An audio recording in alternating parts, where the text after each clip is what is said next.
Hi friends, ఇదైతే మనకి border security force అనమాట. బీఎస్ఎఫ్కి సంబంధించి 3500 ట్రేడ్స్మెన్ కానిస్టేబుల్కి సంబంధించిన అప్లికేషన్ ఆన్లైన్ ప్రాసెస్ అయితే ఈరోజు స్టార్ట్ అవుతున్నది. 25 జూలై 2025. ఇంకా లాస్ట్ డేట్ వచ్చేసరికి 25 ఆగస్టు 2025 అనమాట. దీనికి సంబంధించి మనకి అప్లై హియర్ అనే బటన్ అయితే ఉంది. దీని మీద క్లిక్ చేసి అప్లికేషన్ ఫామ్ అయితే ఫిల్అవుట్ చేసుకోవాలి. ప్లస్ ఇక మనకి స్పోర్ట్స్ పర్సన్స్కి సంబంధించినటువంటి ఇది కూడా ఈ రోజే స్టార్ట్ వచ్చింది. దానికి సెపరేట్ వీడియో అయితే చేయడం జరుగుతుంది. దాని అప్లికేషన్ ప్రాసెస్ అనేది కొంచెం డిఫరెంట్గా అయితే ఉంటుంది. ప్లస్ ఇక్కడైతే మనకి లాగిన్ ఇదనమాట. ఇక్కడ ఈమెయిల్ ఐడి లేదంటే మొబైల్ నెంబర్, పాస్వర్డ్ క్యాప్చర్ ఇచ్చేసి మనం లాగిన్ అప్లికేషన్ ఫామ్ అయితే ఫిల్అప్ అయితే చేసుకోవచ్చు. మీరు గతంలో కనుక రిజిస్టర్ అయ్యి ఉంటే ఒకవేళ కనుక పాస్వర్డ్ మర్చిపోయి ఉంటే ఇక్కడ ఫర్గాట్ పాస్వర్డ్ ఉంటుంది. ఇక్కడ ఈమెయిల్ ఐడి లేదంటే మొబైల్ నెంబర్ ఎంటర్ చేసి సబ్మిట్ చేసి మీరు ఆ యొక్క పాస్వర్డ్ రెస్టోర్ చేసుకుని లాగిన్ అయితే అవ్వచ్చు అనమాట. లేదంటే కనుక ఇక్కడ మీకు కనుక అకౌంట్ లేకపోతే ఇక్కడ రిజిస్టర్ హియర్ అని ఉందన్నమాట. దీని మీద క్లిక్ చేసి మొదట మనం రిజిస్టర్ అయితే అవ్వాలి. ఫ్రెండ్స్, ఇక్కడ మీ క్యాండిడేట్స్ నేమ్ ఎంటర్ అయితే చేసుకోవాలన్నమాట. As per 10th class records ప్రకారం మీ యొక్క ఫుల్ నేమ్ యాస్టేజ్గా మిస్టేక్స్ లేకుండా, స్పెల్లింగ్ మిస్టేక్స్ లేకుండా యాస్టేజ్గా ఎంటర్ అయితే చేయాలి. అలాగే మీ యొక్క 10 డిజిట్ మొబైల్ నెంబర్ ఎంటర్ చేసుకోవాలి. ఈమెయిల్ ఐడి అనమాట ఎంటర్ చేయాలి. జనరేట్ ఓటీపీ అనాలి. ప్లస్ ఇక్కడ మీ యొక్క నేమ్ అయితే ఎంటర్ చేసుకోవాలన్నమాట. యాజ్ పర్ మెట్రికులేషన్ అంటే 10th రికార్డ్స్ ప్రకారం మీ యొక్క నేమ్ ఎంటర్ చేయాలి. అలాగే మీకు 10 digit mobile number, email ID ఆటోమేటిక్గా అయితే వస్తాయి అనమాట. ఇంకా మీకు ఐడెంటిటీ కార్డు కోసం ఆధార్ కార్డు కనుక ఉంటే ఆధార్ కార్డు సెలెక్ట్ చేసుకొని ఇక్కడ ఆధార్ కార్డు నెంబర్ అయితే ఎంటర్ అయితే చేయాలి. ప్లస్ మీకు కనుక ఆధార్ కార్డు లేకపోతే వేరే ఆప్షన్స్ ఉన్నాయి అనమాట. ఇక్కడ మనకి పాస్పోర్ట్ ఉంది, అలాగే పాన్ కార్డు ఉంది, అలాగే driving licence, Aadhaar card, voter ID అనమాట. ఏదో ఒకటి సెలెక్ట్ చేసుకోవాలి. దాని యొక్క నెంబర్ అయితే ఇక్కడ ఎంటర్ అయితే చేసుకోవాలన్నమాట. ప్లస్ అలాగే ఇక్కడ డేట్ ఆఫ్ బర్త్ కోసం ఇక్కడ క్యాలెండర్ అయితే ఇచ్చారు. దీని నుంచి మీ యొక్క డేట్ ఆఫ్ బర్త్ అయితే ఎంటర్ అయితే చేసుకోవాలన్నమాట. ఇంకా నోటిఫికేషన్ మనకి 7th పేజీలో అయితే ఇచ్చారనమాట. 18 to 25 ఇయర్స్ ఏజ్ అనమాట. ఇదైతే మనం 10th ఆగస్టు 2025 అయితే చెక్ అయితే చేసుకోవాలి. ఇంకా కూడా ఎస్సీ ఎస్టీ వాళ్ళకైతే 5 ఇయర్స్ అంటే 30 ఇయర్స్ వరకు అవకాశం అయితే ఉంటుంది. ఓబీసీ ఎన్సీఎల్ అంటే నాన్ క్రిమినల్ లేయర్ వాళ్ళకి వచ్చేసరికి 28 ఇయర్స్ వరకు మీకు వాళ్ళకు కూడా అవకాశం అయితే ఉంటుంది అనమాట. ఇక్కడ మనకి ఏజ్ క్యాలిక్యులేటర్ అని ఒక వెబ్సైట్ అయితే ఉంటుంది అనమాట. దాంట్లో మీరు కింద అయితే ఆగస్టు 2025 ఇలాగైతే ఇవ్వాలన్నమాట. ఆగస్టు 25, 2025 మీ యొక్క ఏజ్ పైన ఎంటర్ చేసి కింద ఈ డేట్ ఇచ్చి క్యాలిక్యులేట్ అంటే మీ యొక్క ఏజ్ అనేది ఇక్కడ చూపిస్తుంది అనమాట. చెక్ చేసుకోవచ్చు మీకు ఏజ్ ఉన్నదా లేదా అనేది, మీకు యొక్క ఏజ్ రిలాక్సేషన్ అవసరమా లేదా అనేది తెలిసిపోతుంది అనమాట. సో దాని ప్రకారం మీ యొక్క డేట్ ఆఫ్ బర్త్ సెలెక్ట్ అయితే చేసుకోవాలి. మీ ఏజ్ అని చూపిస్తారు, ఇక్కడ చెక్ అయితే చేసుకోవచ్చు. నేషనాలిటీ ఇండియన్ సెలెక్ట్ అయితే చేసుకోవాలి. మీ యొక్క ఫాదర్స్ నేమ్, అలాగే మీ యొక్క మదర్స్ నేమ్, అలాగే పర్మనెంట్ ఐడెంటిఫికేషన్ అంటే మోల్స్ అనమాట. మీకు 10th మెమోస్లో అయితే ఉంటుంది. ఎక్కడైతే మీకు పుట్టుమచ్చలు ఉన్నాయి అది విజిబుల్గా ఉన్నవి. జెండర్ మేల్ ఫీమేల్ సెలెక్ట్ అయితే చేసుకోవాలి. బోత్ ఆర్ ఎలిజిబుల్ అనమాట. అలాగే ఇక్కడ మెరిటల్ స్టేటస్ మ్యారీడా అన్మ్యారీడా. ప్లస్ ఇక్కడ ఇక్కడ మనకి డోమ్సైల్ డీటెయిల్స్ అడుగుతున్నారనమాట. Do you have the domicile certificate అంటే మీ పర్మనెంట్ రెసిడెంట్ సర్టిఫికేట్ అనమాట. మనకి మీరు ఎక్కడైతే బోర్న్ అయ్యారు, మీ ఫాదర్స్ అందరూ ఎక్కడైతే ఫస్ట్ నుంచి ఉన్నారు దాన్ని డోమ్సైల్ అంటారనమాట. మీకు డోమ్సైల్ సర్టిఫికేట్ అనేది మీ రెసిడెంట్ సర్టిఫికేట్ వేరు, ఇది వేరు అనమాట. మీరు అప్లై చేసుకుంటే ఇస్తారు. మీరు ఏ స్టేట్లో అయితే ఆ యొక్క డోమ్సైల్ సర్టిఫికేట్ కలిగి ఉన్నారు, ఎక్కడైతే మీకు ఇష్యూ చేశారు ఆ స్టేట్ అయితే సెలెక్ట్ అయితే చేసుకోవాలి. డోమ్సైల్ సర్టిఫికేట్ నెంబర్ కూడా ఇక్కడ మీరు ఎంటర్ అయితే చేయాలన్నమాట. ప్లస్ అలాగే మీ యొక్క రిలీజియన్ అయితే సెలెక్ట్ అయితే చేసుకోవాలన్నమాట. ఇక్కడ మనీ ఉన్నాయి, సెలెక్ట్ అయితే చేసుకోవచ్చు. కేటగిరీ, మీ కేటగిరీ ఏంటి అనేది OBC, SC, ST, EWS, general select అయితే చేసుకోవాలి. అలాగే do you belongs to non creamy, మీరు కనుక ఓబీసీ ఇస్తే ఇక్కడ మీకు అయితే అడుగుతుంది అనమాట. మీరు కనుక నాన్ క్రీమీ లేయర్ అయితేనే మీకు ఎన్సీఎల్ అయితేనే మీకు ఆ యొక్క రిజర్వేషన్ అనేది మీకు ఎలిజిబుల్ అయితే అవుతారు. ఇంకా క్రీమీ లేయర్ వాళ్ళకి ఎటువంటి ఇది ఉండదు అనమాట. జనరల్ కేటగిరీ కిందకైతే వస్తారనమాట. ఆ యొక్క కేటగిరీ సర్టిఫికేట్ నెంబరు, అలాగే అది ఏ స్టేట్లో అయితే ఇష్యూ చేశారో ఎంటర్ అయితే మనం చేసుకోవాలన్నమాట. అలాగే సర్టిఫికేట్ ఇష్యూయింగ్ డిస్ట్రిక్ట్, అది ఎక్కడ ఇష్యూ చేశారు, ఏ డిస్ట్రిక్ట్లో ఇష్యూ చేశారు, ఏ స్టేట్లో ఇష్యూ చేశారు కేటగిరీ సర్టిఫికేట్ అనేది. అలాగే మనకి ఇక్కడ ఓబీసీ అలాగే ఈడబ్ల్యూఎస్కి సంబంధించి ప్రతి ఫైనాన్షియల్ ఇయర్లో కూడా మీరు రెన్యువల్ అయితే చేసుకోవాలన్నమాట.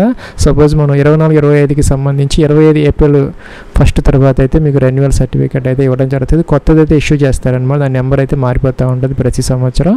సో అదైతే మీరు ఉండాలన్నమాట. నెంబర్ అయితే ఎంటర్ అయితే చేసుకోవాలి. ఇష్యూయింగ్ అథారిటీ అనమాట, ఎవరు ఇష్యూ చేశారు అనేది, డిస్ట్రిక్ట్ మ్యాజిస్ట్రేట్ ఏంటి అనేది. అలాగే ఇష్యూయింగ్ డేట్ అనమాట. ఇష్యూయింగ్ డేట్ అనేది ఈ సంవత్సరం మనకి 2025 ఏప్రిల్ తర్వాతది అయి ఉండాలన్నమాట. సో దాని ప్రకారం మీరు సెలెక్ట్ అయితే చేసుకోవాలి.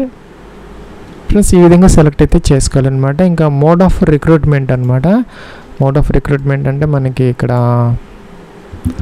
డైరెక్ట్ ఎంట్రీ అయితే మనం సెలెక్ట్ చేసుకోవాలన్నమాట. ఇంకా ఎక్స్ సర్వీస్ మ్యాన్ ఎవరైనా ఉంటే దాని ద్వారా వాళ్ళకి ఇది ఉంటుంది అనమాట, అది సెలెక్ట్ చేసుకోవచ్చు. ఇంకా government employees other than BSF కాకుండా వేరే డిపార్ట్మెంట్స్ ఎవరైనా పనిచేస్తే వాళ్ళకి ప్రాపర్ ఛానల్ ఉంటుంది.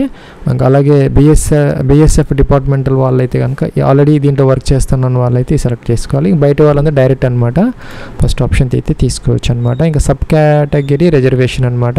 ఇంకా పీడబ్ల్యూ క్యాండిడేట్స్ ఎవరైనా ఉంటే ఎస్ పెట్టుకోలేకపోతే ఎక్స్ సర్వీస్ మ్యాన్ అయితే అదర్వైజ్ నో. డిపార్ట్మెంట్ అంటే బిఎస్ఎఫ్లో కనుక వర్క్ చేస్తాం ఎస్ పోతున్నాం అనమాట. సేవ్ నెక్స్ట్కి అయితే వెళ్ళొచ్చు. నెక్స్ట్ అడ్రస్ డీటెయిల్స్ ఎంటర్ చేసుకోవాలి. డోర్ నెంబర్, ఫ్లాట్ నెంబర్తో సహా కంప్లీట్ అడ్రస్ ఎంటర్ చేసుకోవాలి. పిన్ కోడ్, స్టేట్, మీ అడ్రస్లో నుంచి డిస్ట్రిక్ట్, అలాగే విలేజ్ అనమాట, సిటీ, విలేజ్ కానీ సిటీ కానీ ఏదైనా పర్లేదు. పోలీస్ స్టేషన్ దగ్గరలో ఉన్నటువంటి ఆ పోలీస్ స్టేషన్ ఏరియా ఇదనమాట. అలాగే పోస్ట్ ఆఫీస్ దగ్గరలో ఉన్నటువంటి పోస్ట్ ఆఫీస్ ఏరియా ఎంటర్ చేసి సరిపోతుంది. ఇంకా కూడా మనకి తహసీల్ అంటే మనకి తాలూకా అనమాట, మీకు తాలూకా కూడా ఇక్కడ ఎంటర్ అయితే చేసుకోవాలన్నమాట. అలాగే correspondence address, permanent address same అయితే టిక్ ఆన్ చేస్తే సరిపోతుంది. మనం సేవ్ అండ్ నెక్స్ట్ అయితే చేసామన్నమాట. థర్డ్ ట్యాబ్కి అయితే వచ్చాము. ఇదైతే అదర్స్ ట్యాబ్ అనమాట. మీకు కనుక ఎన్సీసీ కనుక ఉంటే ఎస్ పెట్టుకోవాలి. ఎస్ పెడితే కనుక అది ఎన్సీసీ ఏ సర్టిఫికేట్ ఉంటే కనుక ఇక్కడ ఎస్ పెట్టాలి. బి ఉంటే ఇక్కడ ఎస్ పెట్టుకోవచ్చు. సి ఉంటే కొంచెం కిందకు వచ్చేసి ఇక్కడ ఎస్ పెట్టుకోవచ్చు అనమాట. లేకపోతే ఏం అడగదు మిమ్మల్ని. అలాగే డూ హ్యావ్ స్పోర్ట్స్ అచీవ్మెంట్, మీకు ఏదైనా స్పోర్ట్స్ అచీవ్మెంట్ ఏదైనా ఉంటే ఎస్ పెట్టుకోవాలన్నమాట. ఉంటే కనుక అది గేమ్ 1 అనమాట. అది గేమ్స్ అన్నీ కూడా వస్తున్నాయి, డిసిప్లిన్స్ అన్నీ కూడా వస్తాయి. మీరు దేంట్లో అయితే మీకు ఆ యొక్క ఇది ఉన్నది మెరిట్ అనేది సెలెక్ట్ అయితే చేసుకోవచ్చు. హైయెస్ట్ స్పోర్ట్ అచీవ్మెంట్ అని మీరు దేంట్లో అయితే హైయెస్ట్గా మీరు ఆ యొక్క అచీవ్మెంట్ చేశారు ఆ యొక్క స్పోర్ట్ నేమ్ అనమాట. అలాగే గేమ్ నేమ్ అనమాట. అలాగే ఇక్కడ స్పోర్ట్ అచీవ్మెంట్ గేమ్ 2, అలాగే హైయెస్ట్ స్పోర్ట్ అచీవ్మెంట్ లెవెల్ 2 అనమాట. ఇదే లెవెల్ 1కి సంబంధించి మీకు ఏ గేమ్లో అయితే ఇది ఉన్నది అనేది ఇక్కడ సెలెక్ట్ అయితే చేసుకోవాలి. ఇంకా రెండో ఆప్షన్ కూడా ఇక్కడ ఇచ్చారనమాట. మీకు కనుక ఎటువంటి మెరిట్ లేకపోతే స్పోర్ట్స్లో ఇక్కడ మనం నో అయితే పెట్టుకోవచ్చు అనమాట. ఇంకా ఫిజికల్ స్టాండర్డ్స్ కోసం ఇక్కడ హైట్ ఎంటర్ చేయాలి. అలాగే ఇక్కడ చెస్ట్ ఎంటర్ చేయాలి, వెయిట్ ఎంటర్ చేయాలన్నమాట. ప్లస్ మనకి నోటిఫికేషన్ 8th పేజీలో అయితే ఇచ్చారనమాట. ఇక్కడ మనకి for all candidates, for male క్యాండిడేట్స్కి హైట్ 165, అలాగే ఫీమేల్ క్యాండిడేట్స్కి 155 సెంటీమీటర్స్ అనమాట. Chest 75 to 80 centimetres. ఇంకా కూడా మనకి ఇక్కడ రిలాక్సేషన్స్ అయితే కొన్ని ఉంటాయన్నమాట. ప్లస్ మరి ఎందుకు వచ్చేసి బ్లాక్ లిస్ట్ కానీ డిక్లరేషన్స్ అనమాట. మీ మీద ఏదైనా క్రిమినల్ కేసెస్ కానీ పెండింగ్ అగైనెస్ట్ ఏదైనా ఉంటే కనుక ఎస్ పెట్టుకోవాలి. జనరల్గా ఎవరికి ఉండవు కాబట్టి నో పెట్టుకోవచ్చు అనమాట.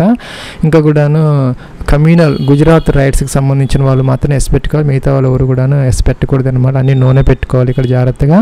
అలాగే మీరు కనుక 1980 నుంచి 1989 అంటే ఈ యొక్క సంవత్సరాల మధ్య కనుక మీరు జమ్మూ కాశ్మీర్లో కనుక నివసించి ఉంటే ఎస్ పెట్టుకోవాలి, లేకపోతే నో అనమాట. సేవ్ అండ్ నెక్స్ట్కి అయితే వెళ్ళొచ్చు. ఇక్కడ ఎడ్యుకేషన్ క్వాలిఫికేషన్స్ అనమాట. 10th, ఇంటర్మీడియట్, డిప్లొమా, గ్రాడ్యుయేట్ అన్నీ కూడా ఇచ్చారనమాట. మీరు సెలెక్ట్ అయితే అలాగే ఐటీఐ కూడా ఉందన్నమాట. ఇది కూడా సెలెక్ట్ అయితే చేసుకొని ఇంకా సర్టిఫికేట్ నెంబర్, సపోజ్ మీరు 10th క్లాస్ కనుక ఇస్తే సర్టిఫికేట్ నెంబర్ ఎంటర్ చేయాలి. ఇయర్ ఆఫ్ పాసింగ్ ఎంటర్ చేయాలి, ఏ సంవత్సరం పాస్ అయ్యారు అనేది, స్టేట్ ఏ స్టేట్లో అయితే చదువుకున్నారో బోర్డు అనమాట. అన్ని బోర్డులు అయితే వస్తాయి, సిబిఎస్ఈనా లేకపోతే అదర్ స్టేట్ బోర్డులా. స్టేట్ బోర్డు అయితే స్టేట్ బోర్డు అనమాట. ఇక్కడ మీరు సెలెక్ట్ అయితే చేసుకోవాలి. ప్లస్ ఇక్కడ సర్టిఫికేట్ నెంబర్ ఇవన్నీ ఎంటర్ చేసిన యాడ్ అంటే యాడ్ అవుతుంది అనమాట. సిబిఎస్ఈ అయితే డైరెక్ట్గా సెలెక్ట్ చేసుకోవచ్చు, ఐసిఐఎస్ అయితే సెలెక్ట్ చేసుకోవచ్చు, లేదంటే అదర్ బోర్డు అయితే కనుక స్టేట్ బోర్డు అయితే స్టేట్ బోర్డు సెలెక్ట్ చేసుకోవచ్చు అనమాట. యాడ్ అంటే యాడ్ అవుతుంది. ప్లస్ అలాగే మీరు ఐటీఐ కనుక తీసుకుంటే ఐటీఐ కొంతమందికి ఉంటుంది కాబట్టి ఐటీఐ పోస్టులు ఉన్నాయి, ఐటీఐ సెలెక్ట్ చేసుకోవాలి. సర్టిఫికేట్ నెంబర్ ఎంటర్ చేయాలి, ఏ ఇయర్లో పాస్ అయ్యారో, అలాగే స్టేట్ అనమాట, ఏ స్టేట్లో అయితే చదువుకున్నారు మీరు. ఐటీఐ అనేది బోర్డు అనమాట, బోర్డు కూడా ఎంటర్ అయితే చేసుకోవాలన్నమాట. ఇక్కడ మీ యొక్క మెమోస్ ప్రకారం అన్ని కిందకి ఇలా వస్తాయి అనమాట. మీరు దీన్ని కావాలనుకుని ఎడిట్ చేసుకోవచ్చు, డిలీట్ చేసుకుని మళ్ళీ ఎంటర్ చేసుకోవచ్చు, అవకాశం అయితే మీకు ఉంటుంది అనమాట. నెక్స్ట్కి అయితే వెళ్ళొచ్చు. ఇక్కడ ప్లస్ ఈ ట్యాబ్స్ అన్నీ అయిపోయినాయి అనమాట. ఇక్కడ మన వర్క్ ఎక్స్పీరియన్స్ ట్యాబ్లో అయితే ఉన్నాయి. మీకు కనుక ఎక్స్పీరియన్స్ ఉంటే కనుక ఎస్ పెట్టుకోవాలి. ఎస్ పెడితే కనుక ఇక్కడ ఆప్షన్స్ వస్తాయి. ఇప్పుడు గతంలో మీరు వర్క్ చేస్తున్నారా అయితే ఇప్పుడు ప్రజెంట్ వర్క్ చేస్తున్నారా. అలాగే మీకు ఇక్కడ టైప్ ఆఫ్ జాబ్ అనమాట. మీరు దేంట్లో చేశాను, క్లరికలా లేకపోతే ఫిట్టరా ఏంటి అని సెలెక్ట్ చేసుకోవాలి. ఎంప్లాయ్మెంట్ టైప్ అనమాట, సెంట్రల్ గవర్నమెంటా కానిస్టేబుల్గా చేశారు, ఏఎస్ఏ ఏంటి, గ్రూప్ డీనా సీనా ఏంటి అనేది ఎంటర్ అయితే చేసుకోవాలన్నమాట. ప్లస్ ఇక్కడ దీంట్లో లేని ఏదైనా ప్రైవేట్ ఏదైనా జాబ్ అదర్స్ అయితే తీసుకోవచ్చు అనమాట. లేదంటే మీకు ఎక్స్పీరియన్స్ లేకపోతే వదిలేయచ్చు. ఇంకా కూడా మనకి నేచర్ ఆఫ్ ఎంప్లాయ్మెంట్ అంటే కాంట్రాక్ట్ బేసిస్, టెంపరీ, పర్మనెంట్, అలాగే ఎప్పటి నుంచి ఎంతవరకు జాబ్ చేశారనేది డీటెయిల్స్ ఎంటర్ చేయాలి. నో పెడితే అవసరం ఏం లేదనమాట. నెక్స్ట్కి అయితే వెళ్ళొచ్చు. నెక్స్ట్కి అయితే వెళ్ళాలి. ఇక్కడ మనం ఫోటో అప్లోడ్ చేయాలి, ఇంకా సిగ్నేచర్ అప్లోడ్ చేయాలి, ఇంకా ఎస్ఎస్సి మార్క్ లిస్ట్ అయితే ఎస్ఎస్సి సర్టిఫికేట్ అయితే ఇక్కడ అప్లోడ్ చేయాలి. ఇంకా 30 నుంచి 100 KB మధ్య జేపీజీలో, అలాగే సిగ్నేచరు 20 to 50 KB, అలాగే 10th క్లాస్ సర్టిఫికేట్ 30 నుంచి 100 KB ఇక్కడ కిందకి రావాలి, టిక్ ఆన్ చేయాలి, సేవ్ అండ్ నెక్స్ట్ అయితే ఫ్రెండ్స్ ఇక్కడ మనం ఫోటోగ్రాఫ్ అప్లోడ్ చేయాలి అనమాట. మామూలు జనరల్ ఫోటోని మంచి వెనకాల మనకి లైట్ బ్యాక్గ్రౌండ్ ఉన్నది కలర్ ఫోటోగ్రాఫ్ లేటెస్ట్గా తీసుకున్నది జేపీజీ ఫార్మేట్లో 30 నుంచి 100 KB వరకు అలౌ చేస్తారు. సిగ్నేచర్ కూడా మనకి ఒక వైట్ పేపర్ మీద బ్లాక్ ఇంక్తో సైన్ చేసింది 20 to 50 KB మధ్య. అలాగే ఎడ్యుకేషన్ క్వాలిఫికేషన్కి సంబంధించి 10th క్లాస్, అలాగే ఐటీఐ మీరు ఇంటర్మీడియట్ కనుక ఎంటర్ చేసి అవి కూడా ఎంటర్ చేయాలను. అలాగే కేటగిరీ సర్టిఫికేట్ కూడా ఎంటర్ చేయాలి. అన్నీ కూడా పీడిఎఫ్ కానీ జేపీజీలో కానీ మీకు 30 నుంచి 100 KB వరకు అలౌ చేస్తారనమాట. సో అయితే అన్నీ కూడా ఎంటర్ చేస్తుంది, టిక్ ఆన్ చేసి సేవ్ అండ్ నెక్స్ట్కి అయితే మీరు వెళ్ళొచ్చు. ఇవన్నీ కనుక మీరు కంప్లీట్ చేస్తే ఇక్కడ మీకు 100% ప్రొఫైల్ అనేది వస్తుంది అనమాట. ఈ విధంగా వస్తుంది అనమాట, కంప్లీటెడ్ 100% అని వస్తుంది. సో ఇక్కడ మనకి అప్లై న్యూ అడ్వర్టైజ్మెంట్ అని ఉంటుంది, దీని మీద క్లిక్ అయితే చేయాలి. చేసిన తర్వాత ఇక్కడ మనం మళ్ళీ కూడా హోమ్కి వచ్చేసాం అనమాట. కానిస్టేబుల్ ట్రేడ్స్ మ్యాన్ సంబంధించి అప్లై అనే దాని మీద క్లిక్ అయితే చేయాలి. చేస్తే కనుక ఇక్కడ మనం పోస్ట్ అనమాట, ఒక క్యాండిడేట్ ఒక పోస్ట్కి మాత్రమే అప్లై అయితే చేసుకోవచ్చు అనమాట. ఇక్కడ క్లియర్గా మెన్షన్ చేశారనమాట. ఫస్ట్ పేజీలోనే మనకి 4th కాలం అనమాట, candidate will apply for only 1 post 1 trade. So మీరు ఒకదానికి మాత్రం అప్లై చేయగలరు అనమాట. సో మీరు దేంట్లో అయితే ఐటీఐ చేశారు, లేదంటే 10th క్లాస్ మీరు చేస్తున్నట్టయితే మీకు ఏవైతే పోస్ట్ మీకు అనుకూలంగా ఉన్నాయి అవైతే మీరు ఇక్కడ సెలెక్ట్ అయితే చేసుకోవాలన్నమాట.